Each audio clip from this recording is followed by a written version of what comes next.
Hey everybody, Andy here, Sports and Songs special NCAA Basketball Championship edition.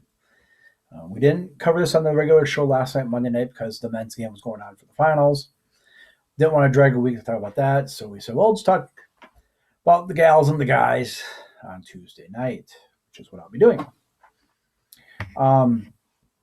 As you know, we kind of cover college basketball a little bit here, not as big as we did before. I covered the tournament, but here we're going to talk about the title games. First of all, we'll start with the men.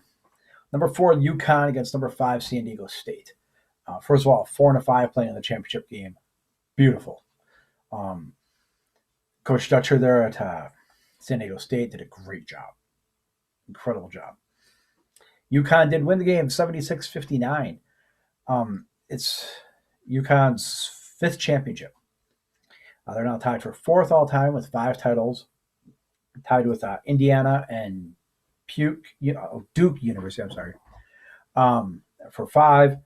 North Carolina has 6, Kentucky 8, and of course UCLA with 11 for most titles. But UConn's moving up there. 3 times in the tournament, men's tournament history.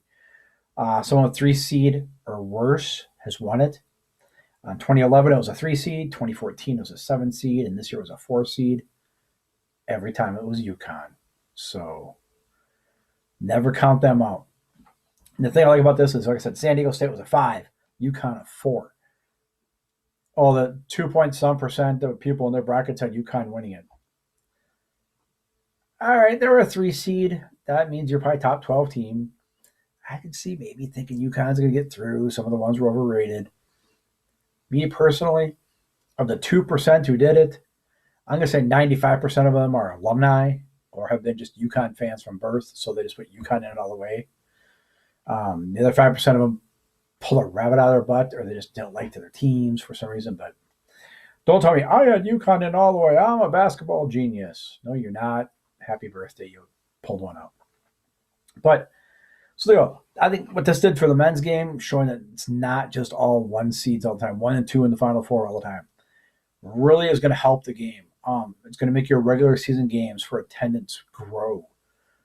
You never know. You're watching the 18 seed against an unseeded team, or the 18 seed against the 20 seed, or not seed, ranked. I'm sorry, 18 ranked against 20 ranked. That could be your finals one year. If these two teams played in the regular season, it was a 16 against a 20 rankings. Oh, another game. That ended up being the national championship game. So watch your games all year. You never know what you're going to get. And those teams are in the low rankings or just on the also receiving votes rank.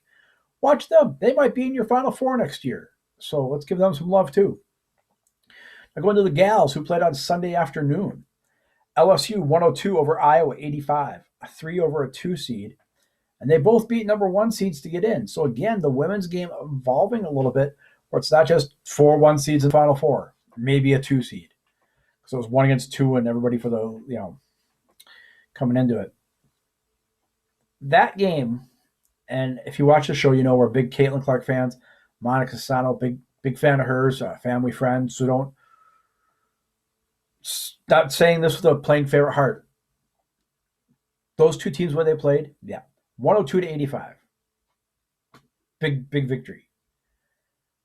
I would love to see those 2 teams in a 5-game series, though. That was just some fun to watch. LSU, and again, not crying foul. LSU was hitting everything. They were just on fire.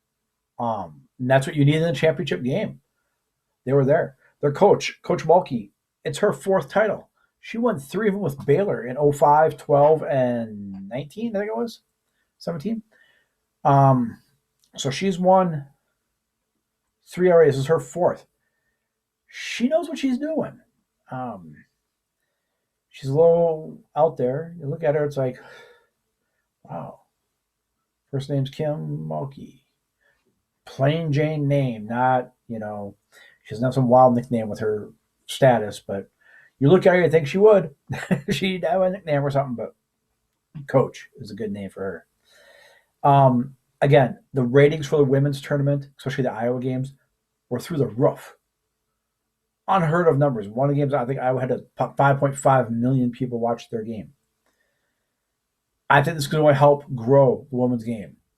I think what Caitlin Clark and what Monica did in the tournament will help grow the game.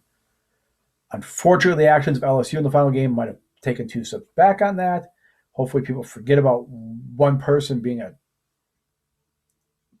jerk. And we'll look at what Caitlin did and what Monica did and some of these girls from Iowa did. Good fundamental basketball. Um, not a criminal record on the team. Just good, solid people. And that's what basketball needs, is teams like that. And you don't see that very much, men or women. So hats off to Iowa for having a good, clean program. Very good program. A lot of them coming back. Monica was in foul trouble those last 2 games. And the other girls stepped up and, filled in very well. I mean, they won the one game, almost won this one. They got down to within 7 or 9, I think, at the end of the third. So they were there. Very, very good games on both. So congratulations to the champions. UConn Huskies, LSU Tigers, Dogs and Cats. But that's that. That's for my report for the finals for men's and women's March Madness. One of the greatest events of the year, March Madness. I mean, you look at the whole tournament. The men's bracket was blown up after the first weekend. Women's bracket, there was upsets coming up down the line there too. So it's not just a gimme. Well, we'll wait till the final 8 and it's going to be those top. No, not happening. Florida Atlantic did great on the men's side. So there were 9 seed and San Diego State had a last at the buzzer shot to beat them. So you would have a 9 seed playing in the championship game, which had never happened. So kudos to college basketball, opening it up more, widen the field. There's not your 3 dominants and that's it.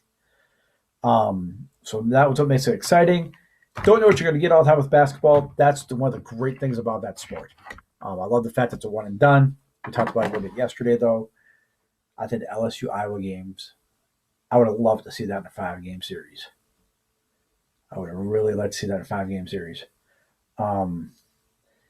San Diego State, were they a flash in the pan? No, not that coach. I see a lot of similarities in that team that maybe Gonzaga had years ago. They were first just sneaking into the tournaments barely, and then boom, powerhouse. San Diego State will be a powerhouse? No. But they'll be a respected team, and a team you'll see in there a lot. A lot. But this is Andy Sports and Songs. Again, like, share, subscribe. Catch us on our Facebook page and all of our social medias. You'll see some of our more comments on social medias, but with the games and stuff like that. Sports editions come out Monday nights. Songs editions on Thursday nights, plus special episodes like this. Thanks again. We'll catch you later.